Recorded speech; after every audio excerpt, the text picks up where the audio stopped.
La technologie au service de l'humain. Nous créons beaucoup de solutions, la technologie se trouve partout aujourd'hui. Ce qui est important, c'est de le faire dans le respect et au profit de l'utilisateur final, et pas dans une idée d'imposer la technologie.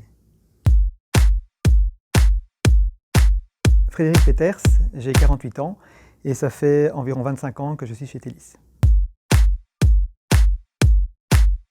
Alors Telis existait anciennement sous le nom connu de DTI, pour développement et traitement de l'information.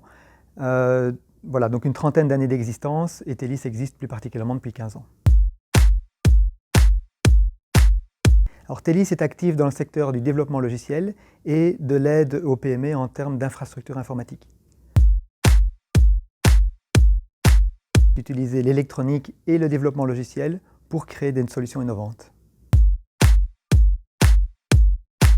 Les produits qu'on développe sont dans des domaines d'activité très variés. Ça peut être l'automatisation du bâtiment, ça peut être l'industrie, ça peut être le médical.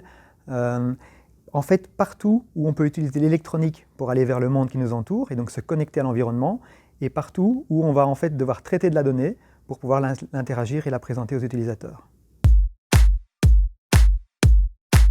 Alors tout récemment, on vient en fait de finaliser le projet Camion Sentinelle. Donc c'est un projet qui est à l'initiative du BEP dans le cadre Smart Cities, les villes connectées et intelligentes. L'idée du BEP, c'est de se dire on a des camions qui vont faire la collecte des déchets et qui sillonnent nos rues, je veux dire, chaque semaine. Et donc, est-ce qu'au-delà de la collecte des déchets, on peut valoriser les tournées de ces camions? Et ils se sont dit, en fait, mais on pourrait placer sur le toit de ces camions un hub intelligent, un hub qui est capable de collecter de la donnée. Alors la donnée, c'est quoi? Ça peut être la qualité de l'air, ça peut être l'état de nos routes. Et un premier projet, c'est en fait de faire une étude comparative entre les réseaux de nos opérateurs mobiles, donc les 3 opérateurs mobiles présents en Belgique, et de pouvoir comparer l'expérience utilisateur de chacun, mais de manière objective. Il y a un autre projet sur lequel on a travaillé et qui est assez parlant, c'est les robots tondeuses. Alors on ne parle pas des petits robots tondeuses qu'on trouve dans son jardin, mais plutôt des robots tondeuses qui vont travailler sur des grandes surfaces, telles que les terrains de football, les terrains de golf.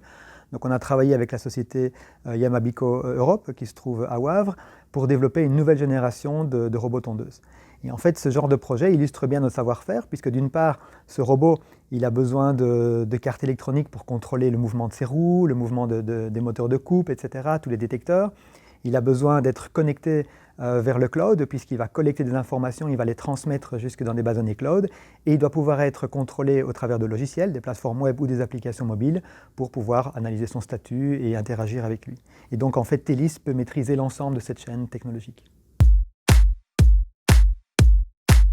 Je pense que la technologie soulève de nombreux enjeux, et ce qui est important, c'est toujours pouvoir garder ce regard éthique sur comment elle est utilisée. Et donc, n'hésitez pas à venir nous contacter si vous avez des projets.